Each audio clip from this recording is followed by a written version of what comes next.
Hello, everyone, and welcome to the final panel of NFT Paris. It's been 2 amazing days getting to know all the builders, creators, artists that are leading the NFT space. I'm here today joined with 3 panelists, one of them hopefully coming soon. Philip, if you're in the crowd. So we're joined here today with 2 of the leading artists in the arguably the contemporary art world, but now also the NFT space, Alexander Groves and Philip Colbert, who should be joining any moment now. And also joined here by the general manager of Grand Palais Immersif, which is hosting us in his wonderful venue today. And today we're going to talk about bringing digital experiences to life and what that means. But before delving deeper into this topic, and hopefully avoiding the word phygital at all costs, I was hoping maybe we could have some introductions from each of the speakers, just a few minutes, and then we can get into the discussion. Maybe Roei, do you wanna kick it start? Yeah. Hi, my name is Roei. I'm head of Grand Palais Immersif, which part of the Réunion des Musées Nationaux Grand Palais group, which is hosting in one of his venues, Grand Palais Ephémère, this event today. And we are producing and distributing digital immersive exhibition mainly. So I'll be happy to talk to you. Yeah, and I'm Alex from AA Murakami, and I work with my wife, Azusa Murakami, and we're based in Tokyo. And we have been in the more traditional art world making immersive installations and then venturing into Web3 and the possibilities of NFTs. Great. I guess we'll keep going without Philip. Oh, he's coming. Okay, great. In 5 minutes. Yeah, no, the program says 6. Okay, no worries. When he joins, we'll have an introduction. No worries.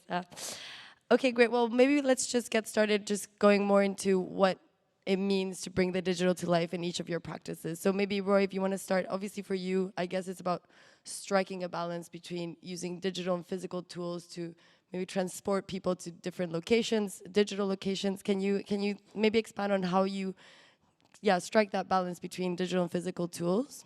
Yeah, so perhaps with 2 examples, what we are doing is mainly to having a venue and program content in it. So it's what we might call the location-based digital. And in this sense, we program right here, actually, each June, a festival called Palais Augmenté, which turn around the creation of several artworks that can be seen throughout a screen. So you can imagine the space you see down there empty, but you can discover the artworks using your smartphone. So this is one of the example of how we bring digital inside a physical space. The other example is what we are doing on our venue at Place de la Bastille, Grand Palais Immersif, where we programming large-scale exhibition based mainly on digital. We just closed an exhibition about Venice, where we presented actually a digital twin of the city inside out, showing it in a way no one's seen it before, having the added value of digital permits us to do so. And what is interesting is not just documenting the city, it's also having an aesthetic input on it while using different type of technology.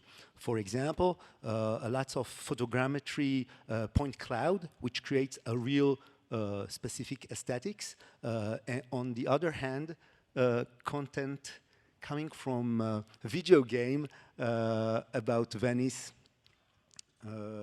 which is the, in this case, the Assassin's Creed Venice 3D model.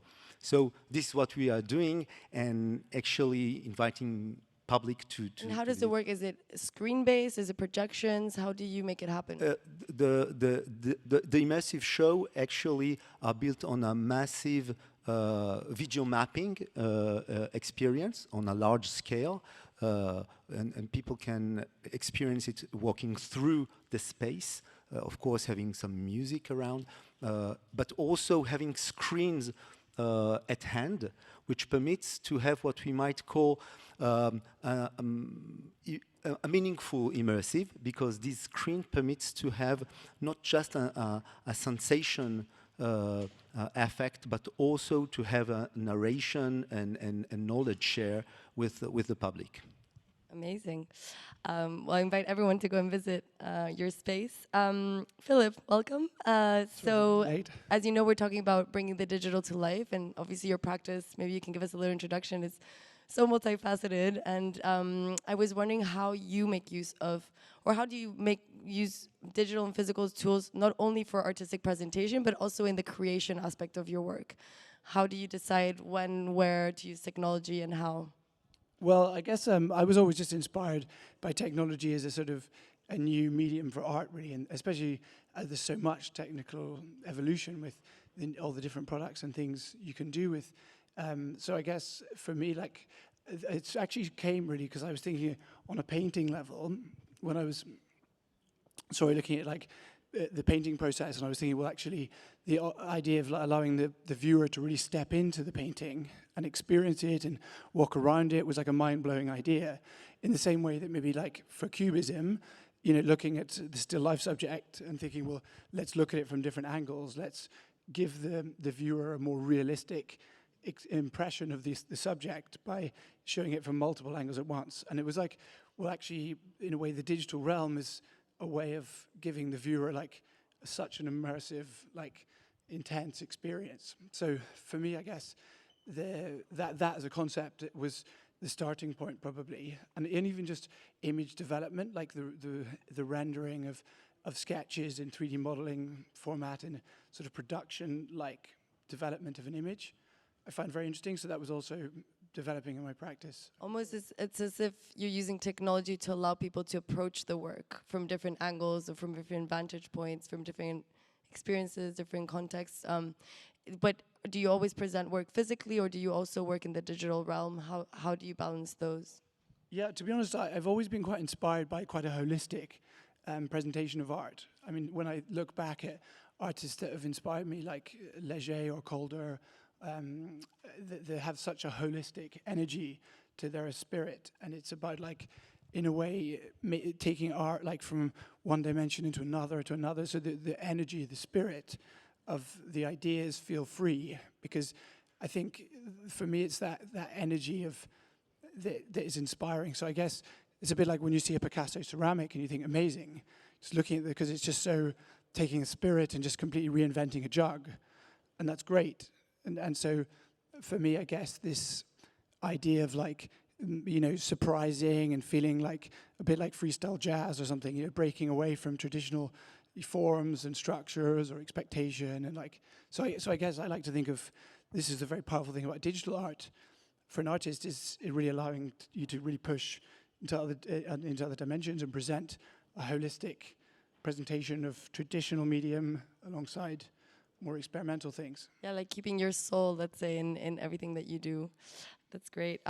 Alex, we've seen, hopefully all of us have seen in the past 2 days, these beautiful smoke rings have taken over the Grand Palais éphémère, and your work really deals with, well, your practice deals with, you know, using ephemeral materials to create experiences that by nature are momentary. And so you've been exploring the digital realm almost as a way of immortalizing these ephemeral moments. Could you talk a bit about how you started exploring the digital realm and why you decided to use digital tools for creation? Yeah, absolutely. I mean, I think that our background has been very much like a passion for materials and materiality. And I feel like a lot of tech art, when we've encountered it, can lack materiality. If it's like projection, you're just dealing with light, and often you're using hardware or kind of common interfaces like screens that are kind of predetermined. And I think what's interesting is taking digital code and that virtual world, but how you can find new interfaces to bring it into our physical spaces in new ways that are more sensory, more sensorial, and you know, materials give you an emotional feeling immediately. And I think that a tactility acting on more than just audio visual. And so we created this body of work we call ephemeral tech. It'd be like a tree that can produce misty, fog-filled bubbles.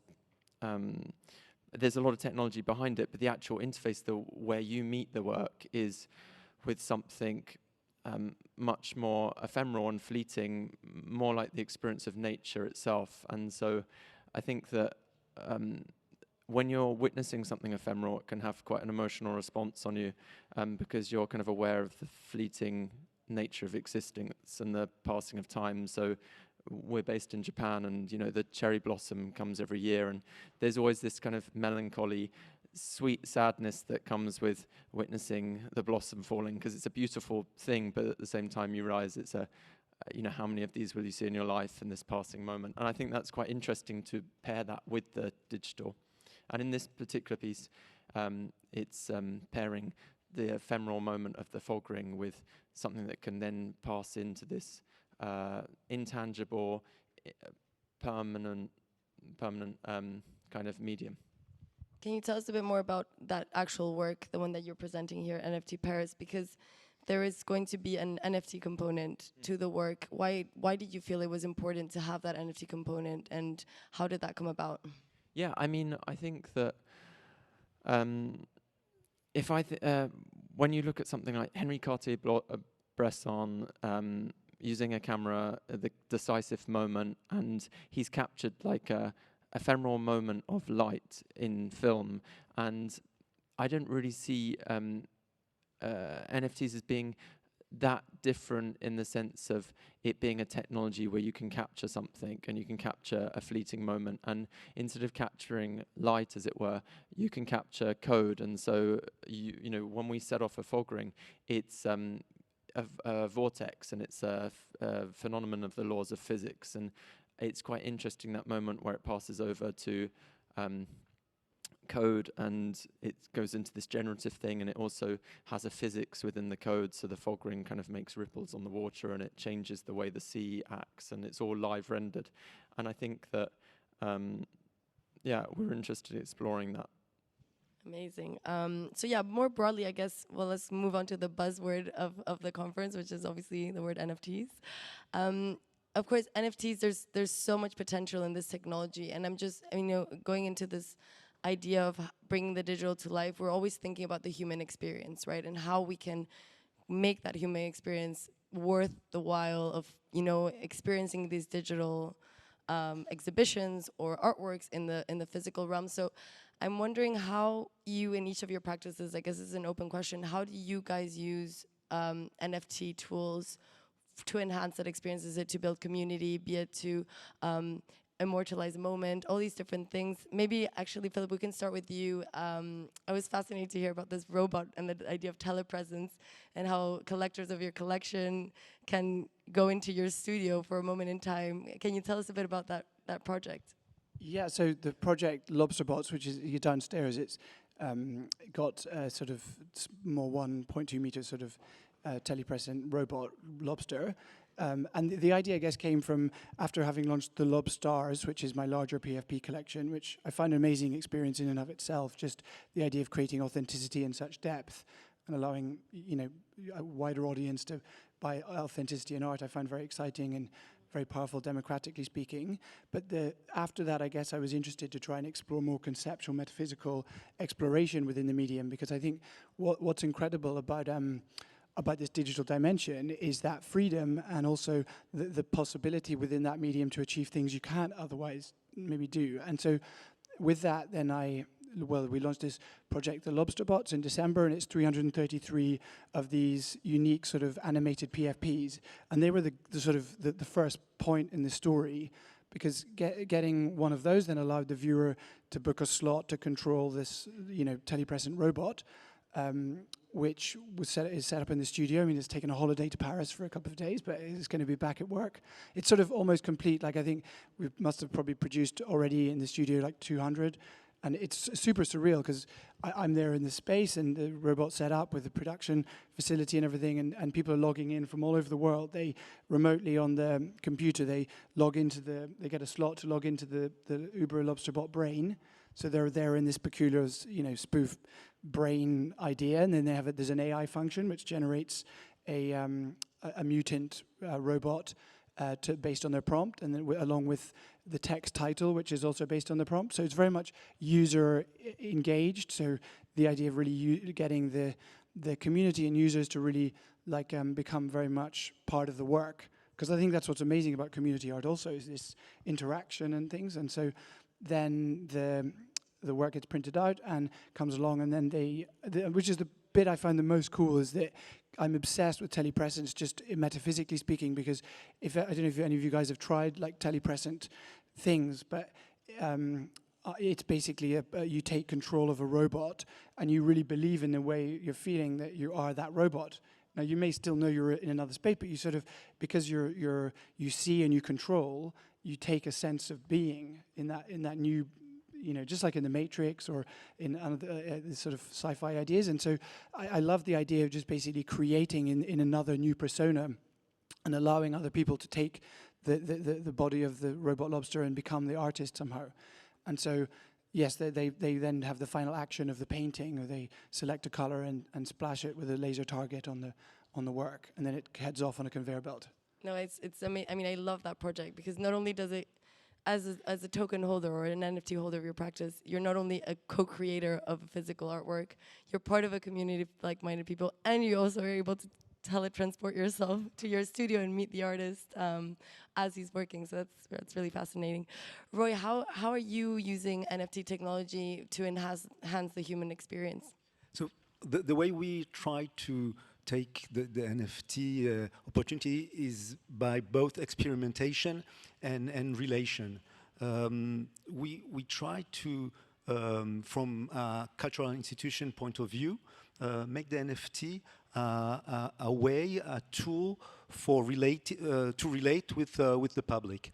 And for our last exhibition, Venice, we proposed to the public to take with him, with her, with it, part of the exhibition, a very beautiful part, a digital part, where you can see the Doge's Palace in throughout X-ray digitally worked, and actually to appropriate part of the show, take it with him. And what we are trying to experiment is how this type of action creates new relation with our public. Our public mainly is not, let's say, early adopters of technology, and of course not of NFT. And it's very interesting so we try to make it as easy, as transparent as possible, even not to say it's NFT if needed, and but to try and observe what it brings to the public, in this sense, to be part of, to bring with him part of the show. And how are you feeling the reception of that project has been so far? As you say, you haven't been with early adopters, so there's a whole education aspect in your work, also as a museum. So there's a lot there. Absolutely, a big challenge of mediation and of pedagogical relation with the public, and we see there is a curiosity, a large curiosity on the one hand. On the other hand, we can see, and this is reassuring, that NFT is, of course, it's an evolution, it's a revolution on some ways, but in other ways, it's also part of what we've been doing since ever. So when people take with them a catalog or a postcard from an exhibition or even a photo, it's part of what we are doing relating to the experience, and NFT is enriching and add a new type of relation. So it's not a revolution in this sense, which make it easier to the public to understand. Moving on from there, I think it would be interesting. I think in the crowd, I hope there's some builders, developers that may be interested in hearing what you feel might be missing from the space at the moment, what is lacking, what you haven't been able to achieve, what vision you may have for the NFT space in the next year, 5 years. I don't know, this is an open question. I don't know who would like to begin. Maybe Alex, you would like to start? Yeah, I mean, I think what excites me about blockchain and NFTs is it's the best technology we've ever created for the distribution of art kind of globally, and it's really, really incredible. And yet I think the problem for me is that so much of it you have to experience through a screen, and if you think increasingly like so much of your life is experienced on a screen, you know, you're on emails all day in my case, for example, that I don't want to go into a museum and look at more screens. And so I'm really interested in the future of what NFTs can be and how they can manifest in our physical worlds in more kind of enriching ways, because it's an incredible technology, but a technology is only a tool, and it should enhance your quality of life. You shouldn't downgrade your quality and experience of life to fit a technology, otherwise what's the point? And so it's an incredible technology for the collection of digital assets, for the resale of digital assets, for all of these things, store of value. But as an experience, what can that be? And that's what I'm really excited in exploring in NFT space.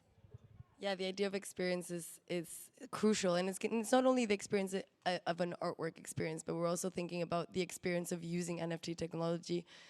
Many can agree that it's not that easy or straightforward as it stands today. So there's definitely an area there that needs to be improved. And I guess, Roei, what you were saying earlier about, you know, that education aspect and the fact that there's no early adopters, maybe you're not even using the term NFT to describe what you're doing.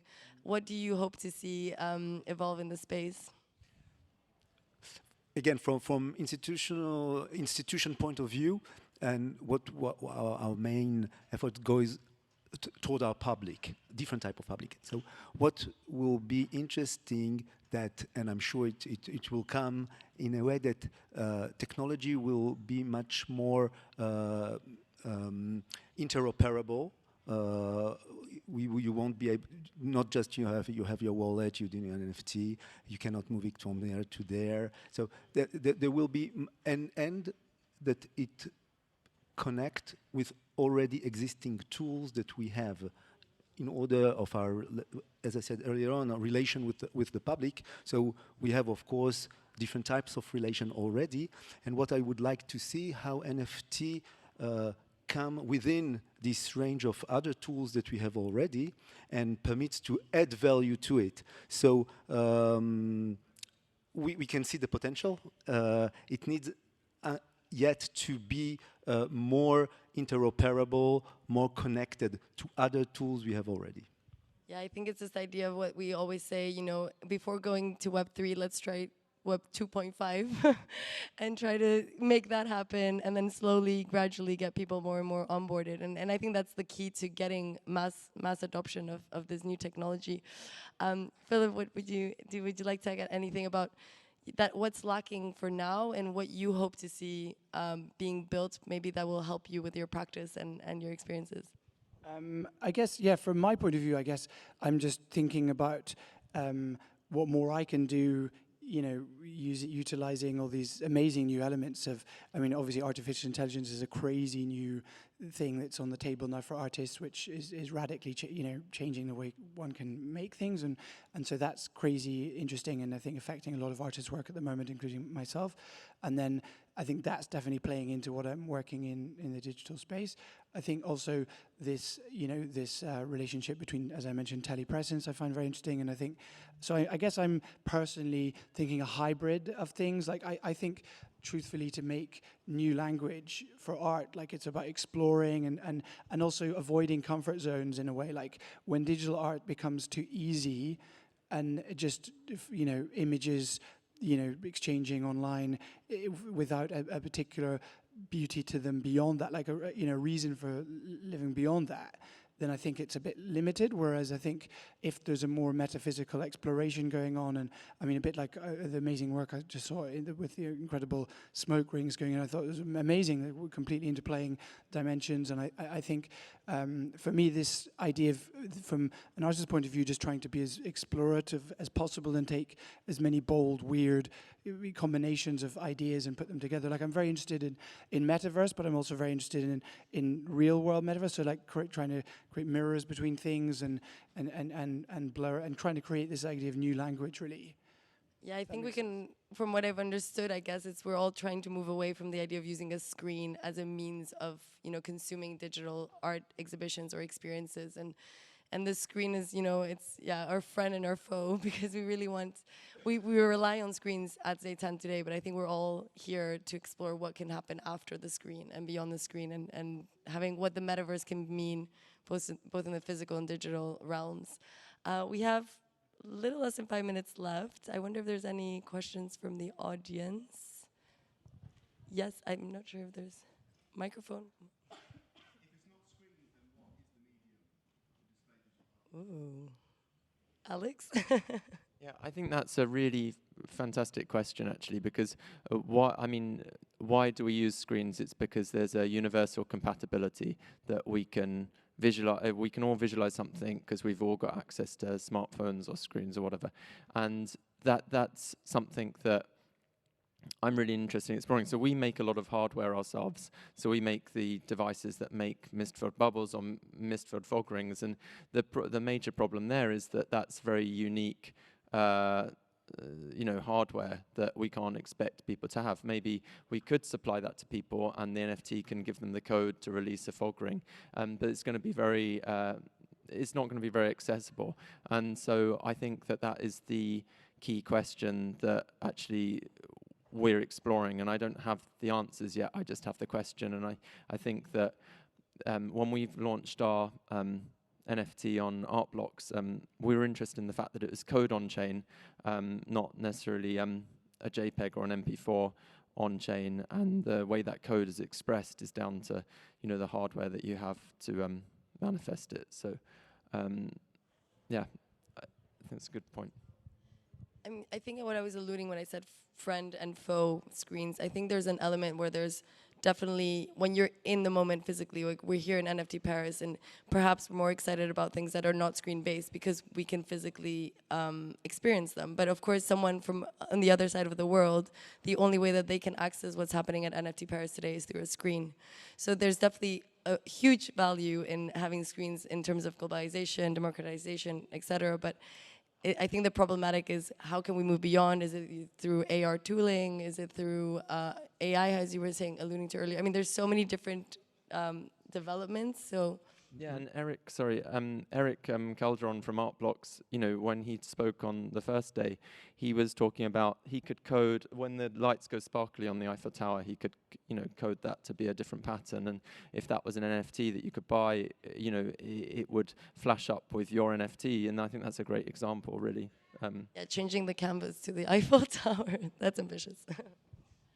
In any way, we are going to a world where the hybridization between pixels and reality will be much more. Like the screen is already gone. Look, you can see people here wearing already like connected glasses, and they are all. So you can okay, it's a screen, but it's a semi-transparent screen. So where is the screen? Okay, so I think the question of screen is already done with, and the phygital, that is a barbaric word, but it's a future. A useful word. Any more questions? Great.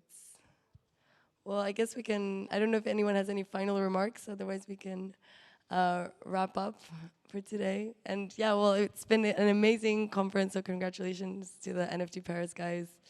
It's hopefully see everyone next year. Thank you.